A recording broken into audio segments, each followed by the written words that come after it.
안녕하세요. 오늘도 사연살롱을 찾아주셔서 감사합니다.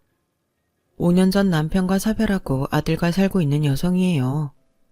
40년 넘게 살면서 이런저런 일을 겪다 보니 어지간한 일에는 눈도 깜짝 안 하게 될 줄 알았어요. 그런데 얼마 전에 기가 막힌 일을 당하고 나니 인간사에서 벌어지는 일은 정말 무궁무진하다는 생각을 하게 되었습니다. 저는 22 나이에 이른 결혼을 했어요. 전문대를 졸업하고 처음 들어간 직장에서 만난 직장 선배랑 반년남짓 연애를 하고는 바로 결혼을 했거든요.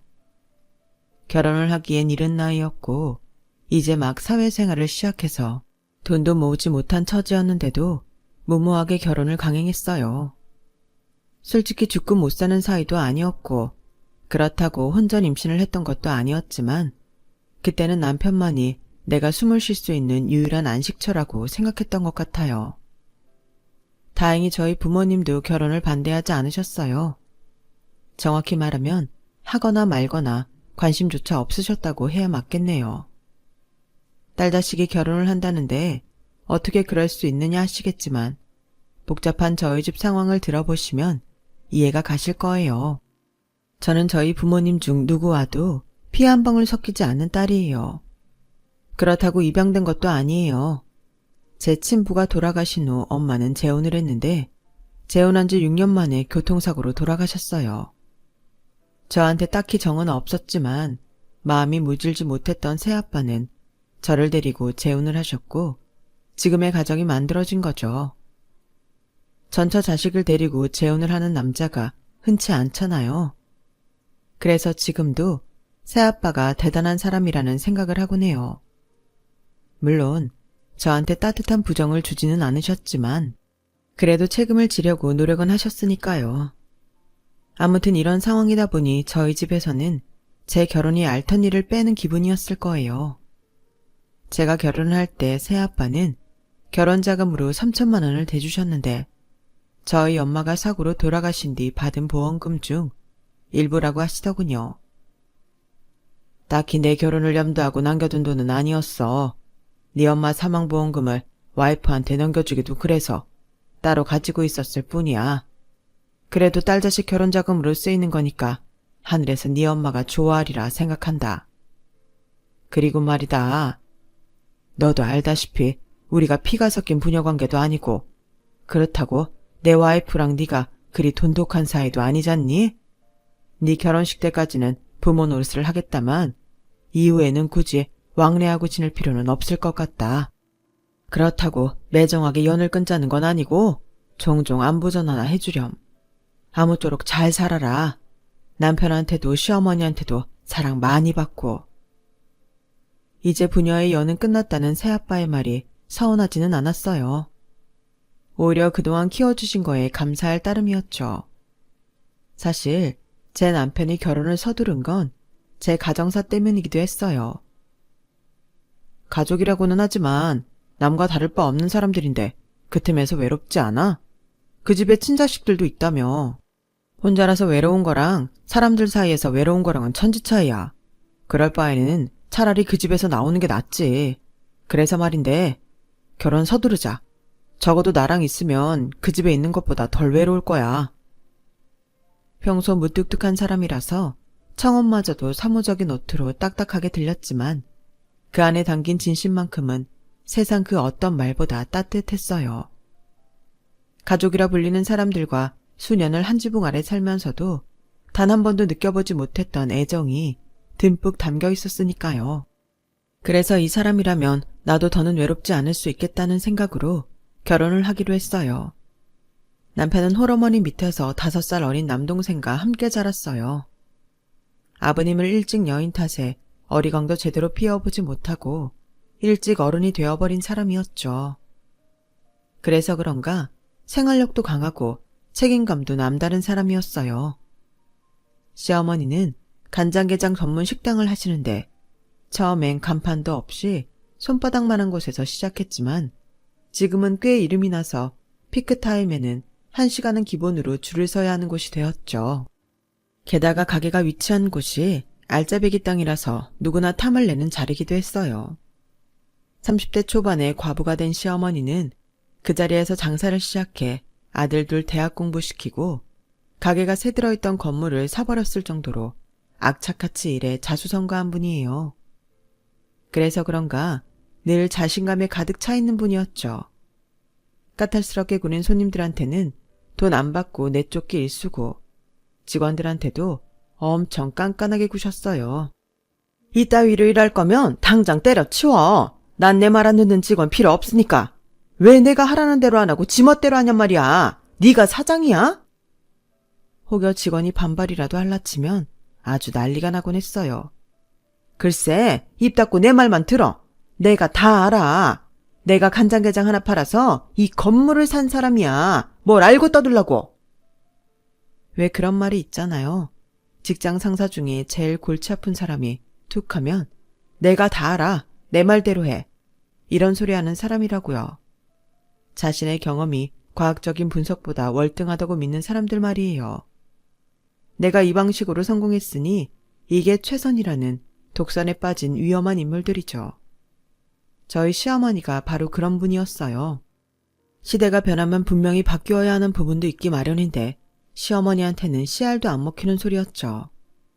그렇다 보니 가게 직원들이 수시로 바뀌곤 했어요. 주방에 계신 참모 이모님을 제외하면 5년 이상 된 직원이 하나도 없을 정도였어요. 그나마 참모 이모님은 가게를 시작하던 때부터 시어머니와 함께한 분이라서 시어머니의 불같은 성격을 받아주고 계셨죠. 함께한 시간이 있어서 참는 거지 안 그랬으면 나도 진작에 나갔어. 처음 가게 시작했을 때만 해도 사람이 참 숫기도 없고 조용조용했는데 장사하면서 하도 더러운 꼴을 많이 봐서 그런가 지금은 아주 독불장군의 싸움닭이 돼버렸다니까. 이게 다 자식 둘 키우느라 풍파에 시달려 그런 거 아니겠어? 따지고 보면 불쌍한 사람이지. 참모 이모님은 제가 어머님 성격에 마음 상할 때마다 저를 다독여 주셨어요. 생각해보면 어머님이 간장게장 담그는 솜씨가 좋아서 장사가 잘 되기도 했지만 옆에 좋은 분이 계셔서 힘든 장사를 오래 버텨오신 게 아닌가 하는 생각이 들었어요. 결혼을 약속하고 얼마 뒤 시어머니를 뵙기로 했어요. 그런데 바로 전날 갑자기 약속을 취소하자는 연락을 받았지 뭐예요. 어떡하지? 갑자기 단체 예약이 들어와서 어머니가 자리를 비울 수 없으시다 그러네. 인사드리는 건 좀 미뤄야겠다. 어머님을 모시라고 한식당을 예약해둔 터라 저는 서둘러 예약부터 취소했어요. 그런데 다음날 모르는 번호로 전화가 걸려온 거예요. 제 전화번호를 어떻게 하셨는지 어머님이 직접 전화를 하셨더라고요. 야, 너 좀 가게로 와라. 어차피 오늘 서로 얼굴 보려고 날 잡은 거 아니니? 네가 이리로 와서 얼굴 보여주고 가. 윤석이한테 날릴 거 없다. 혼자 와라. 그렇게 느닷없는 호출을 받고 달려간 저는 인사를 하자마자 어머님이 건네주신 앞치마를 메고 서빙을 시작했어요. 생전 처음 하는 식당 서빙이라서 어리둥절하긴 했지만 어머님께 잘 보이고 싶은 마음에 몸 안 사리고 열심히 움직였죠. 그 바람에 기껏 차려입고 간 옷 곳곳에 음식 얼룩이 텄고 한여름도 아닌데 온몸은 땀으로 범벅이 되었어요. 그렇게 3시간가량 정신없이 손님을 치르고 나니 가게는 언제 그랬냐는 듯이 손님들이 싹 빠져나가서 조용해지더군요. 그제야 자리에 앉아 숨을 돌릴 수 있었어요. 그런 제게 어머님은 자판기 커피를 건네주시며 그러시더군요. 네가 그래도 일머리가 없진 않구나. 처음 하는 일치곤 빠릿빠릿하기도 하고 사람이 부지런하고 일마리가 있으면 어디 가서 굶어 죽지는 않는다. 이건 오늘 일당이다. 아니에요. 별로 한 일도 없는걸요. 그냥 넣어두세요. 나 같은 말 여러 번 하는 거 싫어한다. 받아. 오늘 입고 온 옷 반찬 국물 들어서 못 입을 거 아니냐. 옷 사입어라. 엄마가 주는 용돈이야. 순간 엄마라는 말에 저는 정신이 멍해졌어요. 그러자 옆에 있던 참모 이모님이 대뜸 그러시더라고요. 우리 형님이 맏며느리감이 마음에 드셨나 보네. 얼른 받아요. 안 그러면 우리 형님 또 버럭 화낸다니까. 상대하기 까다로운 분일 것 같던 시어머니는 단번에 저를 며느리로 받아주셨어요. 그런데 인사를 마치고 집으로 돌아와 돈봉투를 열어보니 세상에 10만 원짜리 수표가 10장이나 들어있지 뭐예요. 이렇게 큰 돈을 받아도 되나 걱정이 돼서 남편한테 전화를 했더니 뭐가 좋은지 한참을 웃고서는 이러는 거예요. 그냥 받아. 어머니께서 자기 마음에 드셨나 보네. 우리 어머니 돈 앞에서는 부모 자식도 없는 분이야. 그런 사람이 수표를 10장이나 주셨다는 건 자기를 꽤 많이 생각하신다는 의미니까. 도대체 우리 어머니를 어떻게 구워 삶은 거야? 성격이 보통 아니신 분인데. 그 말을 들으니 내심 기분이 좋았어요. 제 가정사를 아시고도 저를 마음에 들어 하신다는 게 의아하기도 했고, 무엇보다 제게 하셨던 엄마라는 말에 든든한 아군을 만난 기분까지 들었거든요. 하지만 그때는 몰랐어요. 시어머니한테 며느리는 평생을 함께해도 자식이 될 수 없다는 걸요. 제가 너무 부모정에 굶주려 있어서 쉽게 마음을 내드린 거였어요. 혼수랑 예단은 아빠한테 받은 3천만 원과 제가 적금을 들어두었던 1,000만 원을 합해서 준비했어요. 신혼집은 어머님이 시댁 근처에 전셋집을 얻어주셨고요. 결혼식에 참석했던 새아빠와 새엄마는 신혼여행에서 돌아오는 저희 인사도 받지 않으셨어요. 이제 남남이라는 걸 확인하게 된 순간이었죠. 그렇게 친정 식구들과 연을 끊게 된 제게는 이제 남편만이 유일한 가족이 되었어요. 그동안 내 가족은 내 의지와는 상관없이 만들어진 거였지만 남편과 함께 꾸려나갈 내 가족은 내 의지대로 온전히 만들겠다 결심을 했어요. 그래서 처음 임신을 했을 땐 이제야 완벽한 내 가족이 만들어지는구나 하는 생각에 그렇게 기쁠 수가 없었어요. 하지만 임신 3개월도 안 돼서 자연 유산을 하게 되었고 그제야 가족을 꾸리는 게 쉬운 일이 아니라는 걸 알게 되었죠. 유산을 하고 상실감으로 한창 힘들어할 때 제게 힘이 되어준 건 시어머니였어요. 네 탓할 거 없어. 처음부터 인연이 아니었던 거지. 아직 젊은데 기회가 없겠니? 자식은 갖는 것도 힘들지만 낳는 거랑 키우는 건 더 힘든 거다. 다음에 임신하거든 다시는 잃지 않도록 조심해라. 그럼 되는 거야. 죄송합니다, 어머님. 죄송하면 밥 좀 제대로 먹어. 어떻게 몸에 살은 없고 뼈만 있냐? 이래서야 애가 들어서도 문제다. 애는 애미 영양분 먹고 사는 건데 네 몸에 먹을 게 있긴 하겠냐? 입맛이 없어도 밥맛으로라도 먹어라. 먹고 싶은 거 있으면 참지 말고 윤석이한테 말하고 파는 음식이 싫으면 내가 만들어주마. 새애기 너 뭐가 먹고 싶냐? 순간 저도 모르게 입에서 떡볶이라는 말이 툭 튀어나왔어요. 파는 떡볶이 말고 집에서 한 떡볶이가 먹고 싶어요. 어머님은 제 얼굴을 빤히 바라보시더니 자리를 털고 일어나셨어요. 그리고는 잠시 뒤 떡볶이 재료를 잔뜩 사들고 오셨어요. 제가 어떤 떡볶이를 좋아할지 몰라서 밀떡이랑 쌀떡, 떡국떡까지 사오셨더라고요. 그리고는 저희 엄마가 해주시던 떡볶이가 어떤 맛이었는지를 물어보시더니 순식간에 뚝딱 만들어주셨어요.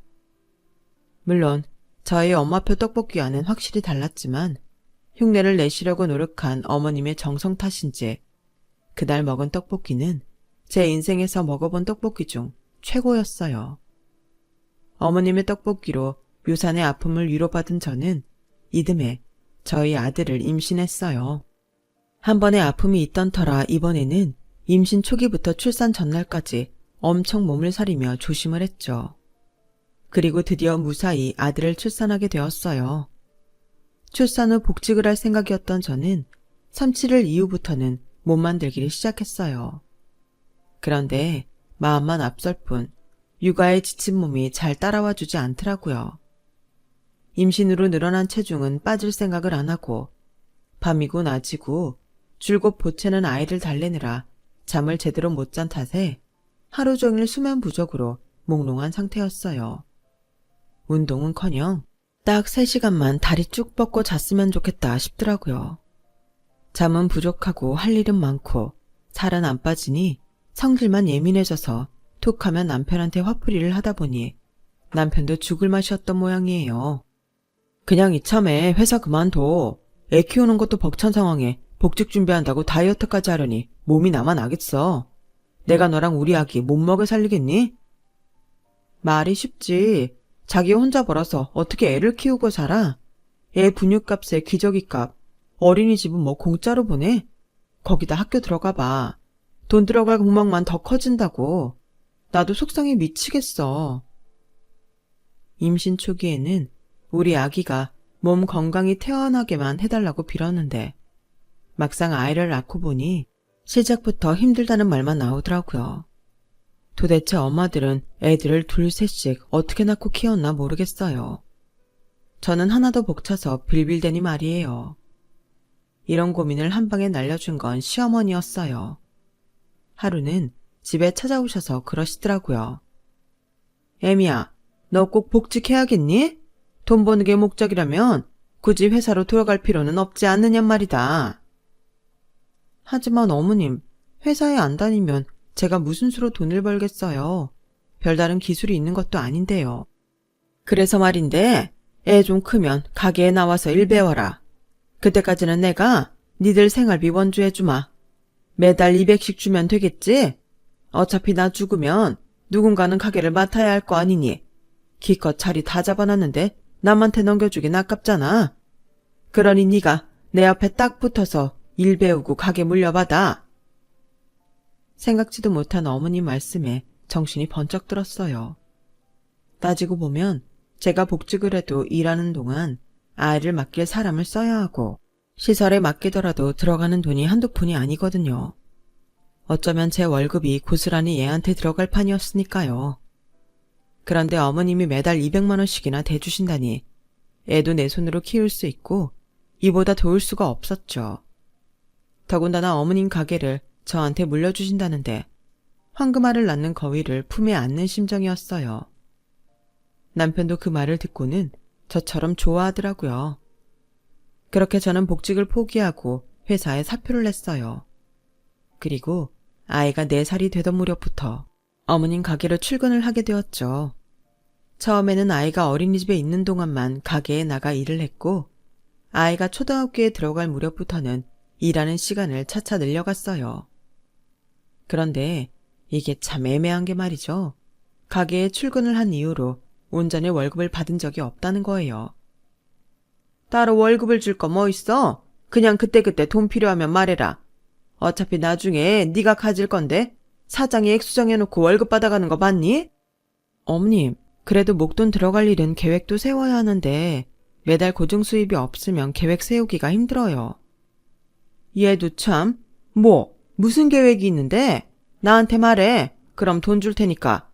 너 지금 내가 네 월급 떼먹을까 봐 걱정인 게냐? 아니, 내가 돈이 없어서 코딱지만한 네 월급 떼먹자고 이러는 거냐고. 정 내 방식이 싫으면 당장 그만둬.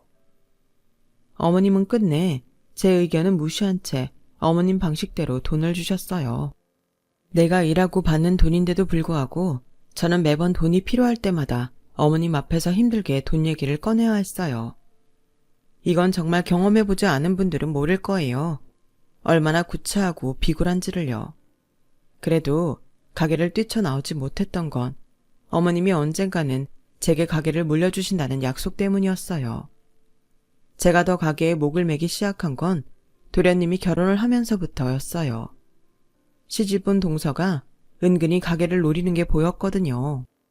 그래서 어머님께 지나가는 말로 살짝 귀뜸을 해드렸는데 제 말을 믿지 않으시더라고요. 이제 보니 너 둘째한테 자격지심이 느끼는 모양이구나. 아니, 제가 부족한 게 뭐가 있냐? 친정에 돈이 없냐, 학벌이 없냐? 대학 교수식이나 아는 사람이 미쳤다고 게장 만들어 파는 거에 관심을 갖겠어? 윗사람이면 윗사람답게 굴어야지. 어디서 알량한 자존심 앞세워 아랫사람을 모함하려 들어. 그동안 오냐오냐 해줬더니 어디서 못된 것만 배웠구나. 네, 어머님 말씀대로 제가 자격지심을 느껴서 그런 걸 수도 있어요. 하지만 동서는 어머님이 생각하는 것처럼 금전적으로나 직업적으로나 여유로운 사람은 아니었어요. 동선의 친정이 잘 살았던 건 사실이지만 오빠 둘에 언니까지 있던 동서에게는 실질적으로 손에 쥐어지는 건 없었거든요. 거기다 당시 동서는 대학 교수가 아닌 시간 강사였고 그나마도 그때는 강사법이 시행되기 전이라서 방학 때는 월급도 나오지 않는 형편이었어요. 시동생이 결혼하고 몇 달 지났던가 저희 집에 찾아와 남편과 제게 하소연하는 걸 듣고 저도 동서 사정을 알 수 있었어요. 형수, 원래 여자들은 그렇게 사치가 심해요? 수백만 원 하는 명품백을 다들 아무렇지도 않게 사들고 다니냐고요. 발등 살짝 가려지는 샌들이 90만 원이 넘는 게 말이 됩니까? 근데 그런 걸 겁도 없이 턱턱 사들여요. 와이프 앞으로 나온 이번 달 카드값만 470만 원이에요. 내가 아주 미쳐버리겠다니까요. 그래도 동서가 돈은 잘 벌잖아요. 대학 교수면 못해도 한 달에 4,500원 벌 텐데. 모르는 소리 마세요. 학생들이 교수님하고 부르니까 그렇지 실상은 시간 강사예요.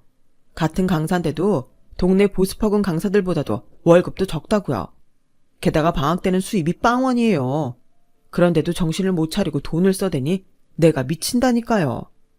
남들은 돈 많은 처가독 좀 보고 살겠다고 부러워하는데 내 속을 주머니 뒤집도 보여줄 수도 없고 아우 정말. 시동생 얘기를 들어보니 동서가 왜 어머님 가게를 탐내는지 알겠더라고요. 씀씀이는 크고 버는 돈은 적고 그나마 믿을 구석인 친정에선 욕심 많은 오빠들이랑 언니까지 돈주머니를 틀어막고 있으니 돈 나올 구멍이 없는 거죠. 언젠가 명절 때 동서랑 둘이 얘기를 나눈 적이 있었는데 가게 매출부터 건물 시세까지 꼬치꼬치 캐묻더라고요. 우리 어머님 완전 알부자시네. 건물만 팔아도 그게 얼마야? 형님, 혹시라도 가게에 형님 혼자 꿀꺽할 생각하는 건 아니죠? 요즘은 장남이라도 유산 다 차지할 수 없다는 거 아셔야 돼요. 우리 그이한테도 분명히 지분이 있다는 거 꼭 기억해 주세요. 건물이야 그렇다 치지만 동서는 대학 강의 나가기도 벅찰 텐데 식당까지 물려받으라고? 에이, 그건 좀 오바다. 식당 일이 쉬운 건 줄 알아? 간장게장이 만들기 쉬워 보이지? 그거 은근 손 많이 가는 거야. 그 노하우 배우는 데만 몇 년이 걸린다고. 어머 형님, 전문대 나온 형님도 하는데 박사학위까지 딴 내가 그깟 거 못할까 봐요? 걱정도 팔자시네.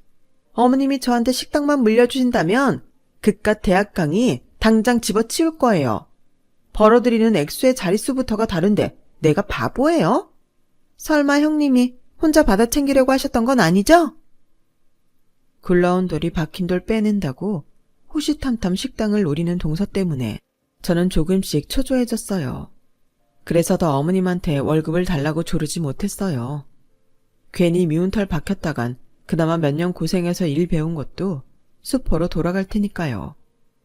이런 제 마음도 모르고 남편은 어찌나 천하태평인지 제 속만 문드러졌죠 뭐. 과연 어머니가 며느리들한테 식당을 물려주실까? 내가 보기엔 당신이나 재수씨나 헛물 켜는 것 같은데 말이야. 그게 무슨 소리야.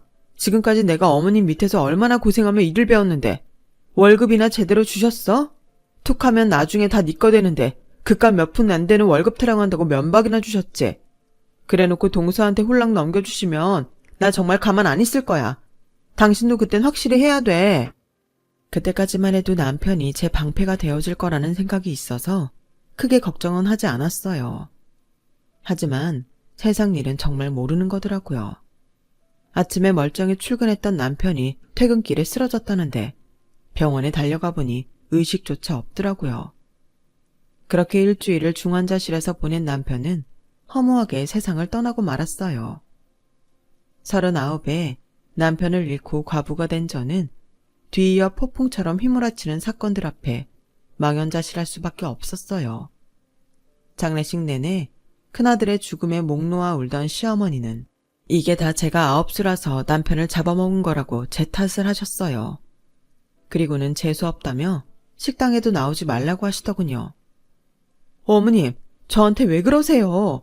저 정말 야속해요. 어머님도 자식을 잃으셨지만 저도 하나뿐인 남편을 잃었어요. 그런데 어쩜 어머님 아픔만 생각하시고 제 아픔은 생각 안 하세요. 남편 잡아먹은 년이 입은 터졌다고 말은 잘한다. 네 아홉수 때문에 생때 같은 내 아들이 죽었는데 뭐가 야속해. 넌 딴 남자 만나 제가 하면 그만이지만 난 억만금을 주고도 내 자식 못 찾는다. 아유, 내 팔자야. 남편 앞서 보낸 것도 억울한데 아들까지 먼저 보내다니. 맏며느리 하나 잘못 들여서 귀한 내 새끼 명줄 잘랐네. 아이고, 분통하고 억울해라. 따지고 보면 어머님 당신도 아홉수이긴 마찬가지면서 제 탓만 하시니 정말 기가 막혔어요. 그동안 일했던 월급도 제대로 주지 않았던 시어머니는 제게 가게를 물려주겠다는 약속을 손바닥 뒤집듯 뒤집고 저 대신 동서를 가게로 불렀어요. 누군가의 불행이 나에겐 기회가 될 수 있다더니 동서가 그 기회를 잡게 된 거죠.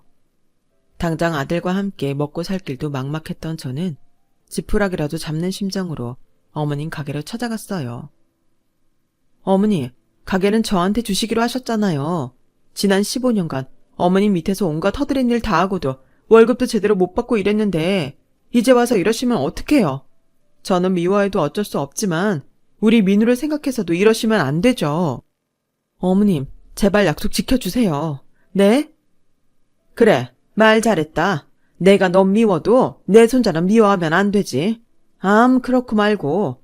너야 제가 하면 그만이지만 우리 민우는 엄연히 우리 집 핏줄 아니냐. 그러니 민우 놓고 나가라. 그럼 내가 이 가게 잘 간수했다가 민우 크면 민우한테 넘겨주마. 어머니, 그걸 말이라고 하세요? 제가 언제 제가 안 됐어요.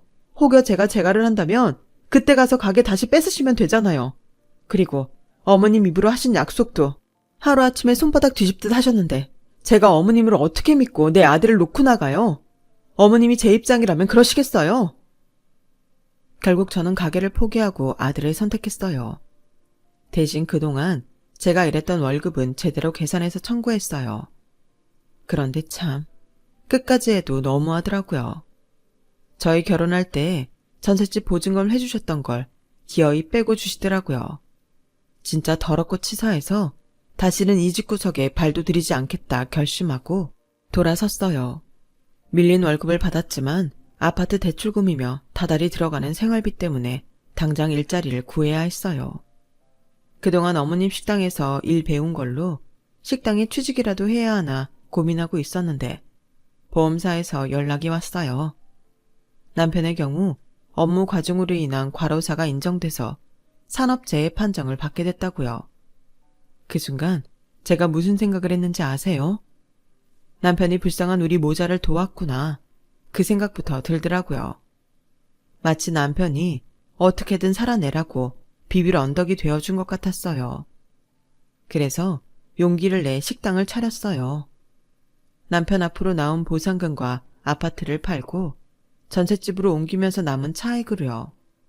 할 줄 아는 거라곤 어머님한테 배운 간장게장 뿐이라서 간장게장 전문점을 차렸는데 규모도 작고 아직 입소문도 안 난 터라서 처음엔 꽤 고생을 했어요.